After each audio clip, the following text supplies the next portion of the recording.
Bien, buenas noches, gracias por haber venido. Yo voy a hacer una exposición evocatoria y testimonial. No voy a hacer, por supuesto, una exposición crítica, ni de opinión, ni nada de eso, sino un recuerdo de una época que, para mí, cubre desde los años 50, es decir, los años inmediatamente posteriores de la posguerra,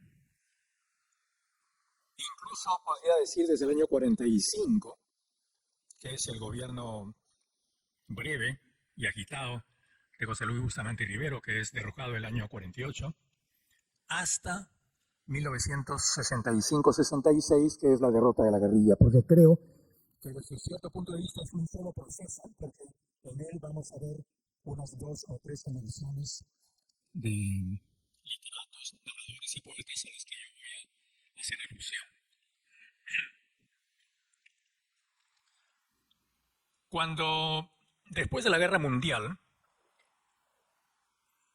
se abre la libertad para los presos políticos peruanos, apristas y comunistas, con la amnistía general del año 1945,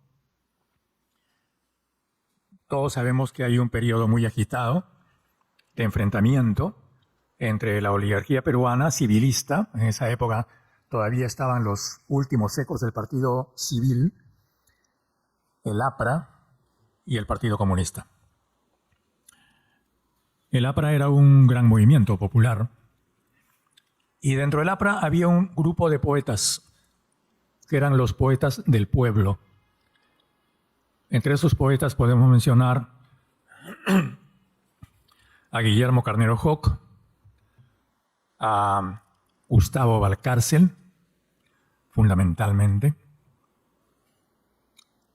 y a otros más, a Ricardo Tello,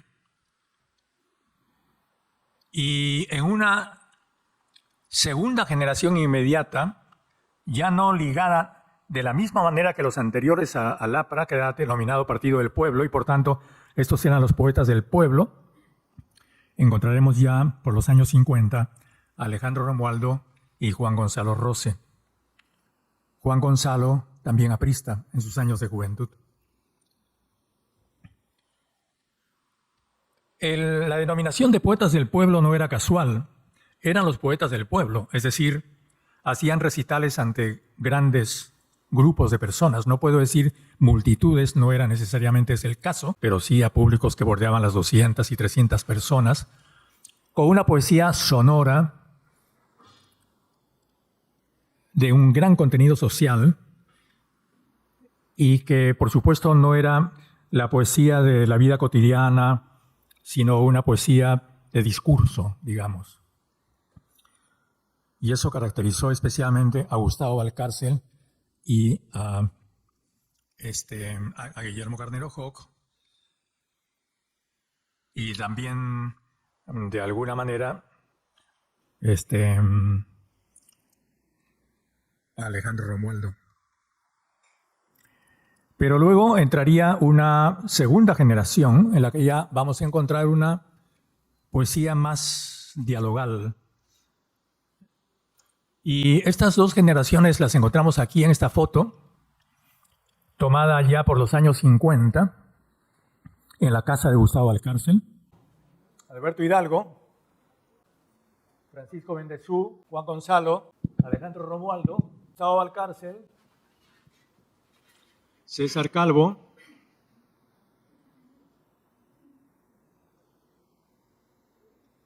este es el Leodoro Vargas Vicuña, gracias. Héctor Béjar, pues. Sin canas. Y con corbata, además, ¿eh? Y con corbata. El único con corbata.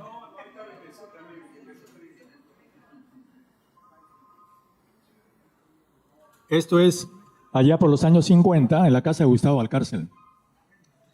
La casa de Gustavo, algunos la habrán conocido en Lince, era un centro de reunión de poetas, de conspiración, y allí se tramó gran parte de los prolegómenos de las guerrillas del 65.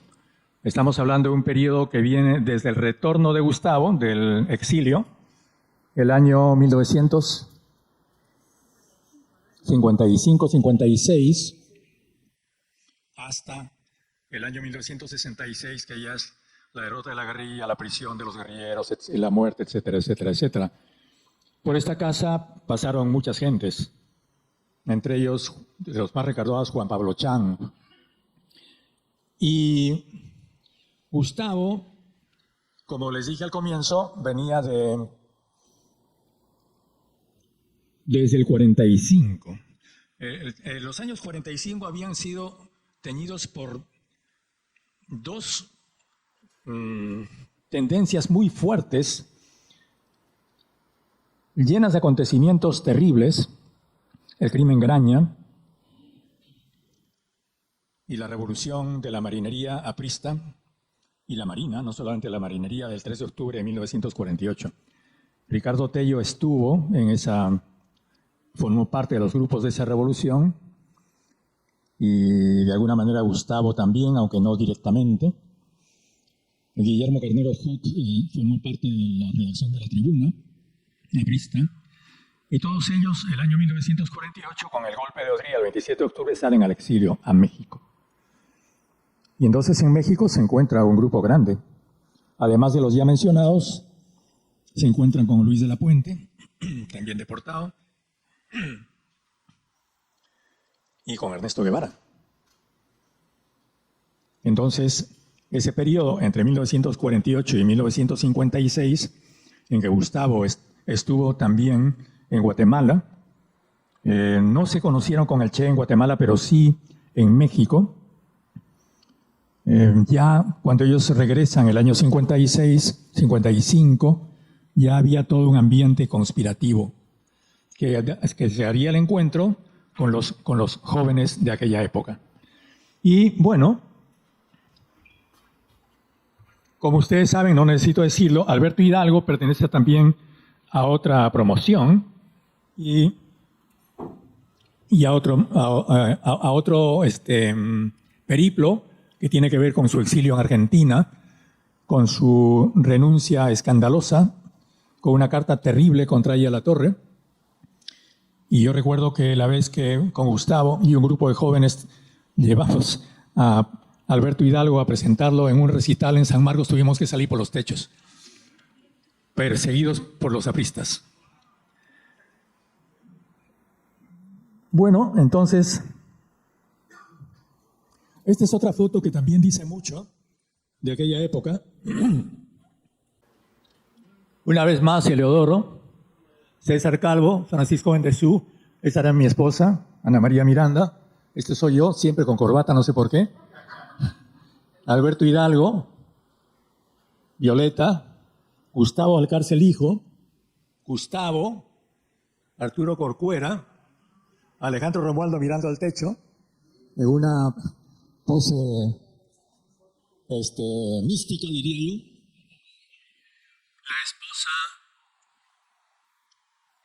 Esta era la esposa de Alejandro Romualdo, y escondiéndose aquí Juan Gonzalo. Es decir, también es de la misma época, los mismos grupos. Yo muestro estas fotos, que son hermosas, han sido publicadas ya por la revista Caretas, algunas, para simplemente mostrarles la relación de amistad que había entre todos nosotros en aquella época, ¿no? Y entonces estamos hablando, una vez más, de una lista de nombres en las que están Arturo Corcuera, Francisco Bendezú, Eleodoro Vargas de Picuña, Alejandro Romualdo, Gustavo Alcárcel, Alberto Hidalgo, César Calvo, que ya aparece entre los jóvenes, Violeta, Gustavo Alcárcel hijo, Ana María Miranda, la que fue mi esposa, Carmen Luz Bejarano, y a Carmen Luz la vamos a ver aquí, junto con una amiga nuestra que está presente, que responde al nombre de Carmela Izaguirre.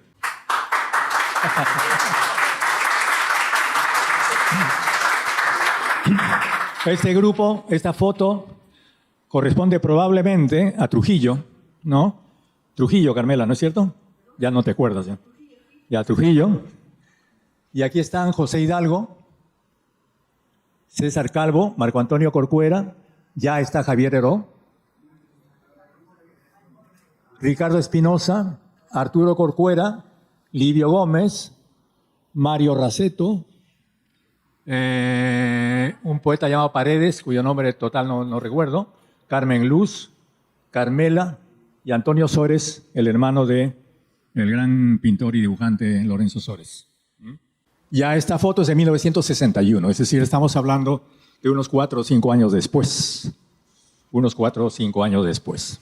Bueno, y luego ya de la época de la guerrilla está esta foto de Edgardo Tello. Este es el facsímil de un poemario breve que publicamos de él, que se llama Las Puertas de la Esperanza, con poemas escritos en Bolivia y en la guerrilla. Y como ustedes saben, Edgardo murió en Tincoq, en un combate con las Fuerzas Armadas, en Tincoq, Ayacucho, probablemente o aproximadamente el 16 de diciembre de 1965. Y yo les puse aquí una lista, entonces, de toda esta generación. Yo pido disculpas si me olvidé de algún nombre, puedo haberme olvidado. A quienes lo sepan, les pido por favor que me lo digan para poder completar la lista y no cometer errores. Yo diría, no nos olvidemos de la generación primera, donde están Alberto Hidalgo y Lucho Nieto, el famoso Cholo Nieto del Cusco. Luego tenemos los ya mencionados, Gustavo Valcárcel, autor de Poesía Extremista. Poesía Extremista fue un poemario que publicó Gustavo después de la derrota de la guerrilla, del cual ya quedan muy pocos ejemplares, que es este. Este poemario muy breve comprende poemas dedicados a Luis de la Puente Uceda, Javier Heró, Luis Zapata Bodero, que también era muy amigo de Gustavo. Lucho Zapata era un obrero de Cachimayo. Guillermo Lobatón, que no necesita aquí mencionar quién era. Edgardo Tello, a quien ya hemos mencionado. Esos poemas son entonces poemas, son 2, 4, 5 poemas. Y que yo los ilustré. Esto lo publicó ya Gustavo Valcárcel el año 1966. Lo publicamos con él porque yo hice los dibujos, las ilustraciones. Entonces Gustavo está en la lista que estamos mencionando.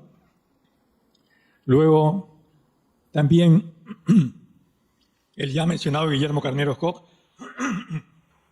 Carnero Joc, exilado en México, trabajaba en la revista, en el gran semanario mexicano Siempre, y desde el semanario Siempre inició una campaña enorme de propaganda de la guerrilla y cuando nos apresaron de defensa de nuestra vida.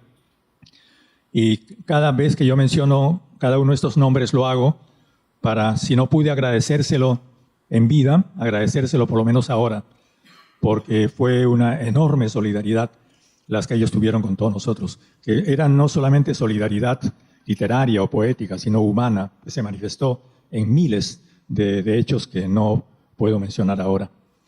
Entonces, Guillermo Carnero Joc, luego Manuel Escorza. Manuel Escorza, además de sus poemas ya conocidos, publica La Danza Inmóvil, y yo no sé si llegó a publicar El Retablo Ayacuchano, que era una novela sobre la guerrilla nuestra, del ELN, el año 65. Yo lo vi en sus últimos años, él vivía en París, y allí estaba haciendo esa novela que parece que quedó solamente en manuscritos incompletos y no llegó a publicarla.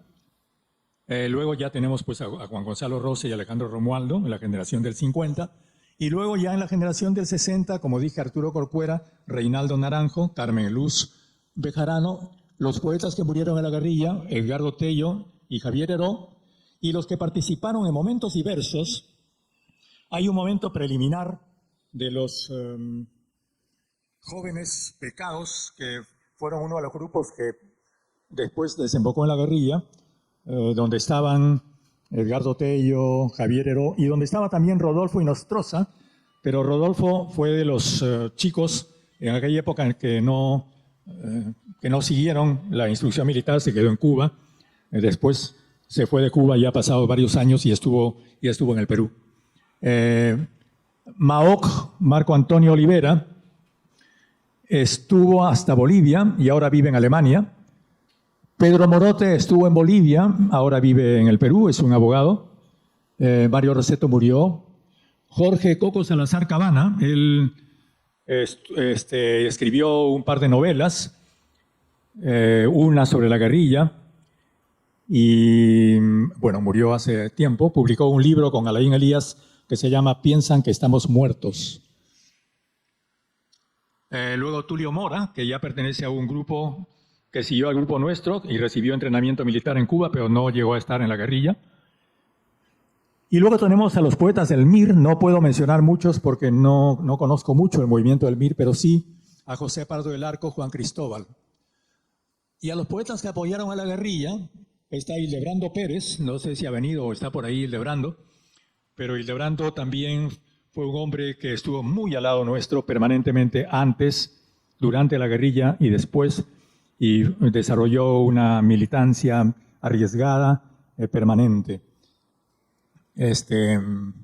Luego Antonio Cisneros, que también perteneció al ELN en el año 65.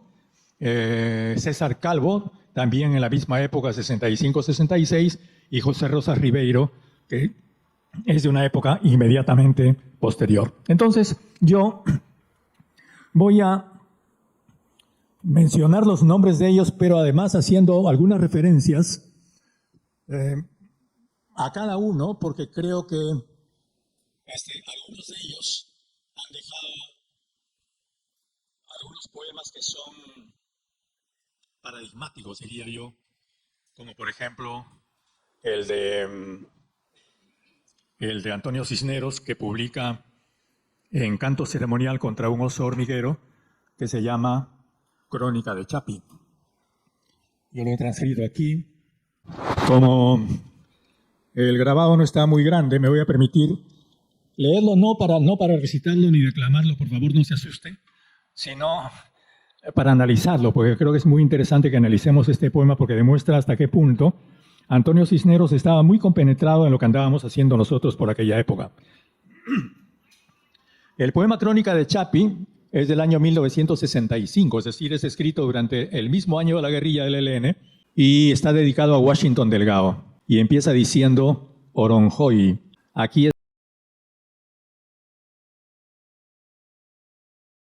es dura la tierra, nada en ella se mueve, nada cambia, ni el bicho más pequeño. Por las dudosas huellas de la angana, media jornada sobre una mula vieja, bien recuerdo a los 200 muertos estrujados, y sin embargo frescos como un recién nacido.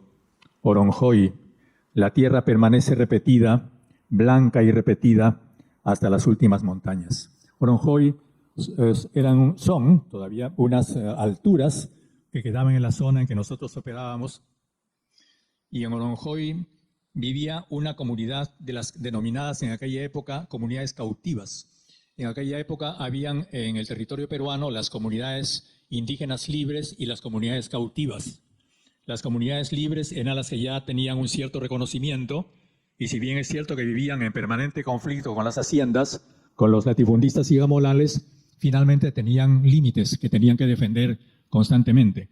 Por el contrario, las comunidades cautivas estaban dentro del territorio de las haciendas, porque las haciendas habían avanzado capturando y robando tierras al extremo de ahogar la salida de las comunidades. Oronjoy era una de estas comunidades muy pobre, porque casi no tenía pastos, eran pastos altísimos, muy pobres, una altura de cerca de 4.000 metros. Y allí era famosa porque vivían los hermanos Huamán, muy amigos nuestros, que fueron algunos de los primeros campesinos que se sublevaron contra las haciendas de Ayacucho, en una época en que Ayacucho era un departamento donde no pasaba nada, porque hasta el año 1963, recordemos el levantamiento de Hugo Blanco en la convención, en realidad todo el gran movimiento campesino había sido o en el centro del país, con las comunidades del Cerro de Pasco, las comunidades de Junín, o inmortalizadas, por supuesto, por Escorza en toda su saga sobre Redoble Porrancas y otras novelas, o los sindicatos campesinos de la Convención Hilares, pero nada sobre Ayacucho. Y entonces en ese ambiente de opresión, de silencio y de pleno dominio de los hacendados, que no eran grandes hacendados, porque en Ayacucho no habían grandes haciendas como los había en el norte del Perú, sino más bien medianas o pequeñas haciendas, pero la opresión era mucho más fuerte. Vivían los hermanos Guamán, y los hermanos Guamán fueron de los primeros que se sublevaron contra las haciendas y por supuesto fueron a dar con sus huesos en la cárcel. Y nosotros hicimos contacto con ellos allá por el año 64. Y yo me acuerdo que algunos compañeros nuestros llevaban las cartas de los hermanos Guamán desde la prisión para la comunidad de Oronjoy. Y la comunidad de Oronjoy se reunía, porque no sabían leer ni escribir, para escuchar las cartas de los hermanos Guamán, pidiéndoles que se mantengan en la lucha. Entonces, es una época muy hermosa, muy tensa, de un gran cariño y amor entre los campesinos y los jóvenes, porque la gente nuestra eran chicos, estudiantes, casi colegiales, casi hijos de los campesinos, que se desarrolla en esa época. Y eso es lo que Toño Cisneros recuerda seguramente cuando habla de Oronjoy, porque él seguramente al conversar con compañeros nuestros recibió las narraciones sobre Oronjoy.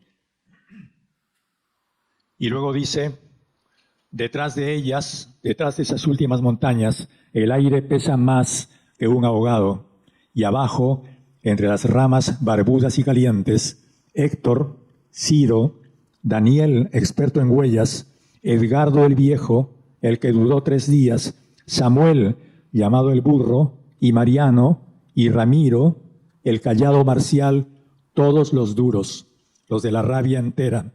Samuel afloja sus botines, fuman, conversan y abren latas de atún bajo el chillido de un pájaro picudo. Aquí lo que él está mencionando es a todos los miembros de la guerrilla nuestra, por supuesto con sus seudónimos y los nombres con los que eran conocidos por él, ¿no? Bueno, esto se movió.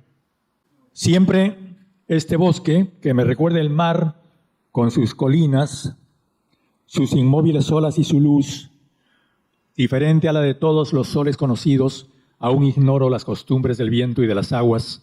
Es verdad, ya nada se parece al país que dejamos y sin embargo es todavía el mismo. Bueno, y así sigue, yo no voy a leer todo el poema, solamente algunos fragmentos que menciona ya casos más cercanos y conocidos, como por ejemplo que dice: cenizas casi verdes, restos de su fogata ardiendo entre la nuestra, estuvieron muy cerca los soldados. Su capitán, el de la baba inmensa, el de las púas casi a tiro de piedra, lo recuerdo, en pocos días ametralló a los 200 hombres, y eso fue en noviembre. No indagues, caminante, por las pruebas. Para los ciervos muertos no hay túmulo o señal. Y esa noche, en los campos de Chapi, hasta que el viento arrastró la cruz del sur, se oyeron los chillidos de las viejas Ayataki, el canto de los muertos, pesado como lluvia, sobre las anchas hojas de los plátanos, duro como tambores, y el halcón de tierras altas, sombra fue sobre sus cuerpos maduros y perfectos.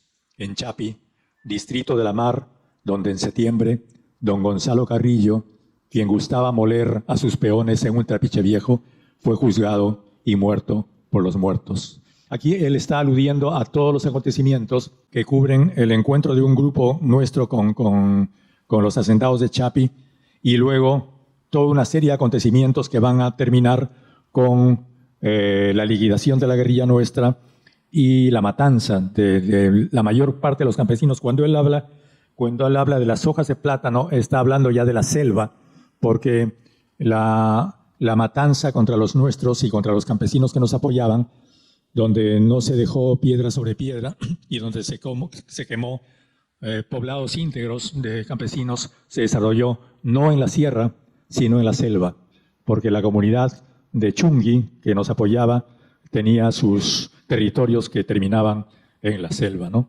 Y este poema termina de la manera siguiente, de una manera muy triste, ¿no? Y dice: Guayjeshai, hermanito, Guayjeshai, es tu cansancio largo como este día, Guayheshay. Verde, arvejita verde, Guayheshay, descansa en mi cocina. Verde, arvejita verde, Guayheshay, descansa en mi frazada y en mi sombra. Daniel, Ciro, Mariano, Edgardo el Viejo, el que dudó 3 días, Samuel llamado el burro, Héctor, Marcial, Ramiro, qué angosto corazón, qué reino habitan. Y ya ninguno pregunte sobre el peso y la medida de los hermanos muertos, y ya nadie les guarde repugnancia o temor. Este es un poema terriblemente triste y fue escrito después de los acontecimientos de 1965. Es un poema, si no me equivoco, escrito en Inglaterra y es uno de los grandes poemas, yo diría, paradigmáticos de la guerrilla, ¿no? A poesía extremista ya me he referido. Esta es una de las ilustraciones. Esta ilustración fue hecha por mí. Es el perfil de Edgardo Tello para el libro. Y aquí están César Calvo con Antonio Cisneros. Y con César Calvo, ahora vamos a hablar de César, que éramos grandes amigos desde la universidad, porque Antonio Cisneros en realidad yo no lo conocí mucho. Yo lo conocí solamente en Ayacucho, cuando era profesor de la universidad. En cambio, con César nos conocíamos desde la universidad. Y César militó en los grupos urbanos del Ejército de Liberación Nacional el año 65. César era una fuerza de la naturaleza, ¿no es cierto? Y cuando yo estaba arriba, digamos, como decíamos en aquella época en el monte, a César se le ocurrió publicar este reportaje que se llama la revista Gestos, que por supuesto era un reportaje inventado.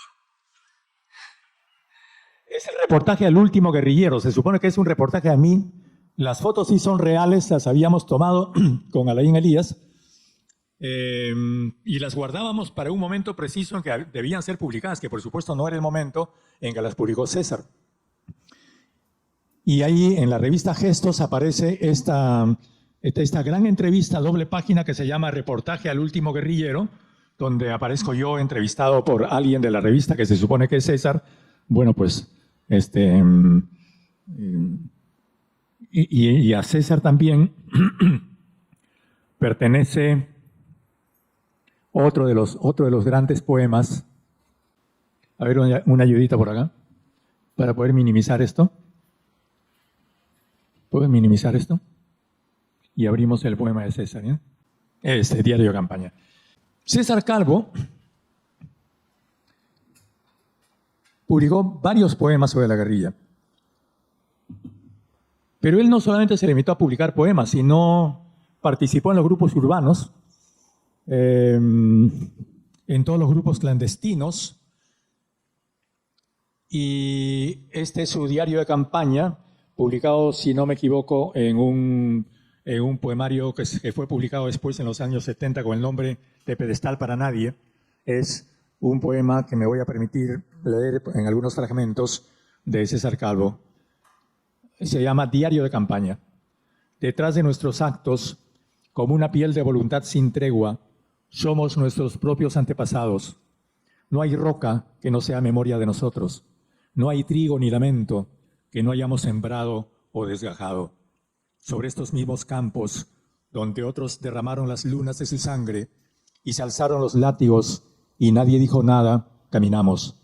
A nuestro paso dejan los muertos de morir. Los aún no nacidos respiran libremente.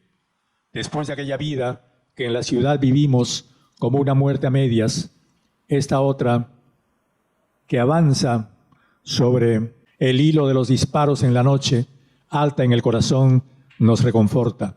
Oh vida amenazada, golpeada por los vientos al aire, siempre al aire y delante de sí misma siempre. Tal en pos de nosotros avanzamos, somos nuestro destino, la patria de los tiempos. Y desde estas llanuras que son otras, entre los altos bosques o relámpagos, nos miramos llegar, nos saludamos. Saluda tierra nuestro paso que tuyo es, callado como el peligro, fértil como tus leyes, revelado milagro. Salúdanos en la sangre, en la flor o en la tumba que se cierra como una flor sin nadie. Han cesado las lluvias, es noche, todavía en los blancos cabellos del Guarjajasa.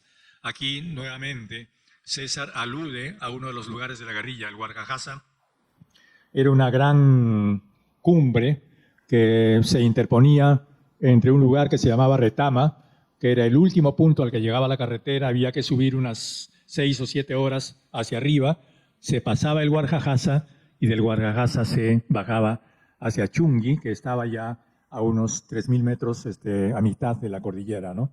Entonces él aduce eso, dice, todavía en los blancos cabellos del Guarjajasa, en lo alto y a los pies de nuestro andar, porque por ahí andábamos, las luces del poblado, el poblado era sin duda Chungui. Horacio, él menciona aquí a Horacio Juárez, un compañero que era un comunero de Chungui y que fue a la vez miembro de nuestra guerrilla. Dice, Horacio piensa en su madre, abajo, preocupada y alta recordándolo. Hoy no descenderemos, dormiremos al aire de los astros, dejaremos dormir a los soldados por esta noche acaso, porque a veces acostumbrábamos a dormir ahí arriba en la cordillera. La soledad es larga entre estos ríos, y a veces nada, sino el recuerdo de lo que ha de venir, nos alimenta. Hoy los fusiles reposan como plantas. Un campesino trajo una guitarra y el corazón jazmín, que se deshoja solo el peso de una canción soporta. Amor lo cubre como una hoja roja dulcemente. Palomitay, cuando muera, dirá tu nombre, callando para que en medio de la noche tiemble una estrella en mis labios. Fuego de nuestra sangre, confiado río que jamás se apaga, corre sobre nosotros y los campos, lame nuestras heridas, aguarda la mañana. Bajo la luna, Edgardo, no dejes de mirar. Aquí alude a Edgardo Tello, el compañero que murió en diciembre del 65. Edgardo, no dejes de mirar. Nosotros soñaremos esta noche en tu nombre, y acaso pasearemos de memoria las playas que te extrañen. No dejes de mirar. Es cierto que el cansancio más largo es que la luna, aquí junto a los vientos, y si en tu mano duerme nuestra vida, no existe la tristeza.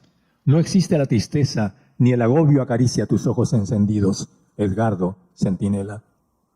Al alba partiremos. De más está decir, hermanos, que os extraño, que entre las luces de la emboscada o del descanso, recuerdo aquella nave de la ciudad, las noches prolongadas hasta el agua. Si no vuelvo a miraros, si mis ojos en paisajes sin viento ni reposo humedecen los vuestros, quiero decir tan solo que al alba partiremos.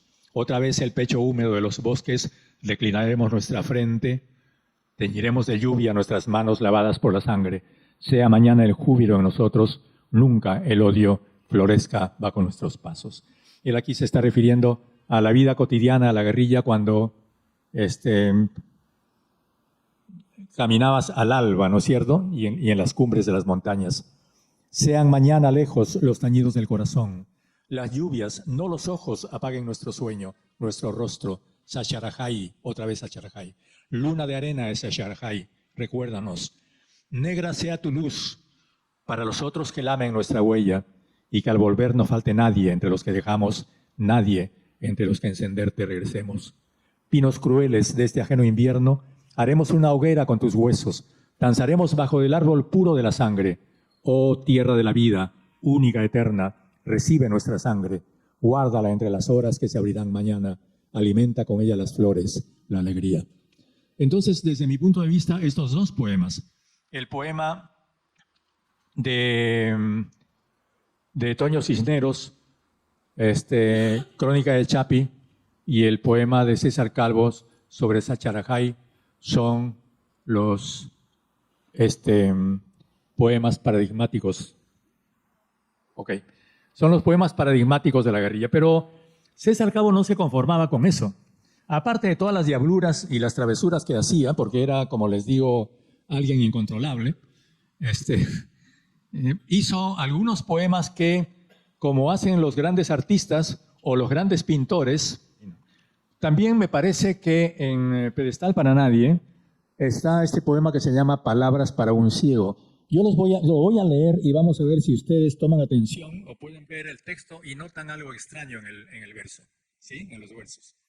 Dice, pasa por este mundo como si caminaras en el alambre de un circo lloroso, con el sol en la mano. Ten cuidado, no se vaya a caer tu corazón. Recuerda que estás solo al borde de un abismo insomne y que al fondo de todo nadie te aguarda sino tú mismo. Un pozo oscuro, un ojo que agotó ya sus mares en mirarte. Mírate, Usurpa el sitio de tu sombra, entrégate, retente en tu memoria, ten cuidado, estás solo. Vuelve la frente, alguien te llama. Sentado en el principio de las cosas te dice, Anretatif, no le creas, es uno que perdiste para siempre cuando tus pies sostenían la tierra. Avanza entonces, llévate de la mano a las estrellas, recíbete como un abrazo que olvidó su cuerpo en el vacío, cierra los ojos y mira. El sol pende como un fruto negro, córtalo, ordena tu morir, ponte la boca, sube a tu corazón, bebe los ríos claros de tu sangre. ¿Notan algo extraño ahí? Si ustedes ven con detenimiento solamente las iniciales de cada verso, van a ver P, A, T, R, I, A, patria. Cuando dice oscuro, O, mírate, usurpa, entrégate, retente, ten, muerte, patria o muerte. V, E, N, C, E, patria o muerte venceremos. Y luego hay otro poema de César que se llama Viejo tiempo nacido bajo el cielo. Viejo tiempo nacido en nuestras tumbas bajo el cielo, inerme, cuando la primavera tras de las alambradas era un sol verde, comido por las ratas, y ni luz ni consuelo a nuestro corazón encadenado, tú, viejo tiempo testigo, no nos abandonaste.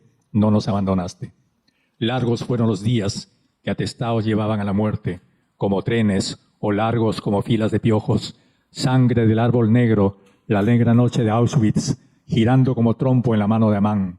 Una llave caía, una estrella podrida en la memoria. Eran entonces voces, pozos insomnes éramos reunidos, resecos, tapiados como el ojo de la felicidad, inocentes y muertos y olvidados. León Braiman, obrero fusilado, Luz Apie Caretz, niña incinerada, Alberto Goodman, médico asfixiado, Sergio Dannon, estudiante estrangulado, Wojciech Kalsaretz, nadie todavía. Inolvidables muertos olvidados, más me hubiera valido caer entre vosotros bajo aquel sol inerme comido por las ratas. Todavía los gritos me golpean la frente, como hojas otoñales veo caer vuestros rostros aguñados por el miedo, roto ya para siempre como un dique el recuerdo, inundado mi corazón de ciega luz, rebalsado como un espejo oscuro, me afeito en las mañanas, mi rostro no es mi rostro, ya no soy más. Debajo de mi frente yazgo muerto 1000 veces, me levanto, ando al borde del ancho Amazonas por la tarde, penosamente como si arrastrara mi cadáver, tu cadáver, oh tiempo innumerable, eternamente. ¿Ahora sí? ¿Qué dice? Así era César, ¿cierto? Entonces, y luego este otro, y ya no los dejo de molestar con estas cosas. Entonces, que se llama A la orilla del Dragua alguna vez, también de César Calvo, ¿no? Dice, era entonces la vida como una jarcia al viento. En los altos establos o en la noche, el día de tus aguas rodeaba mi corazón, y sobre ágiles campos de cebada tú, cómplice de mi infancia, Dragua de labios húmedos, inventabas los juegos y los cantos. Todo nacía de tu mano azul, todo volaba, oh río de ojos claros, como un claro milagro. Detenerte no pude en esos años, cuando el amable invierno te extendía como una blanca súplica, limosnero de mis pies y las estrellas. Infatigable y luminoso y cálido, duende bueno girando en mi alegría bajo los altos pinos, enjollados como esqueletos de astros, o en el granero, tú y yo recostados, prohibidos en el heno, hasta que las agujas de los gallos asediaban mis ojos y el sol se incorporaba como un convaleciente entre los brazos, brazos de invierno amable, pecho cálido, prestidigitador, omnipotente, entre tus verdes brazos que no pudieron tampoco retener esos años, retenerme. Negra y sedienta hoguera de la memoria, en torno al cual danzan niños de ojos quemados, crece hoy en tu lugar sobre las ruinas del invierno, cómplice de mis cantos, Dragua de labios húmedos, oh río de ojos claros, como un claro milagro. Ninguna huella dejan mis pies al recordarte. Al igual que tus aguas, el blanco tiempo del amor, la infancia se evaporó en los ojos de aquel negro verano. Bueno, un aplauso pues para César.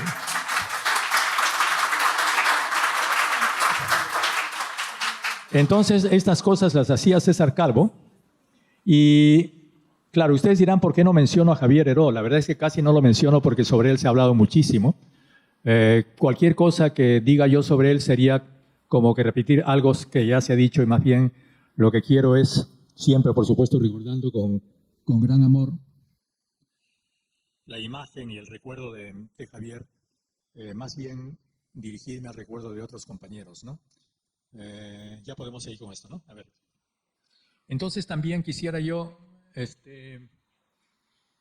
a Crónica de Chapi ya me he referido, a Poesía Extremista también de Gustavo Valcárcel, también está el reportaje.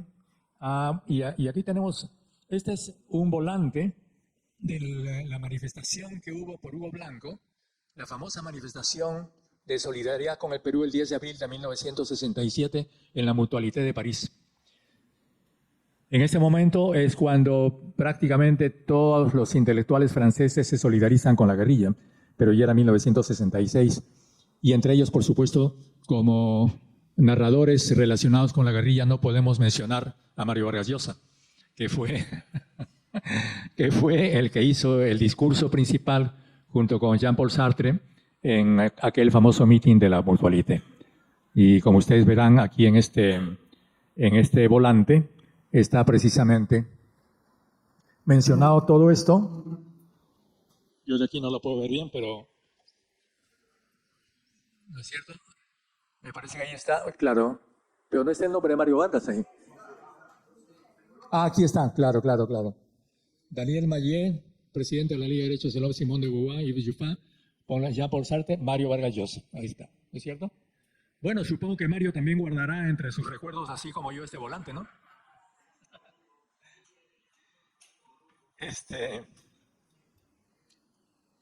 ¿Qué más? Y finalmente, porque ya el tiempo como que se nos ha pasado, quisiera recordar aquí a Hildebrando Pérez, premio también de Casa de las Américas, premio de poesía Casa de las Américas, que pertenece ya a una generación mucho más reciente. Él nos acompañó antes de la guerrilla, durante la guerrilla y después de la guerrilla. No sé si está por aquí Hildebrando, no sé si ha venido.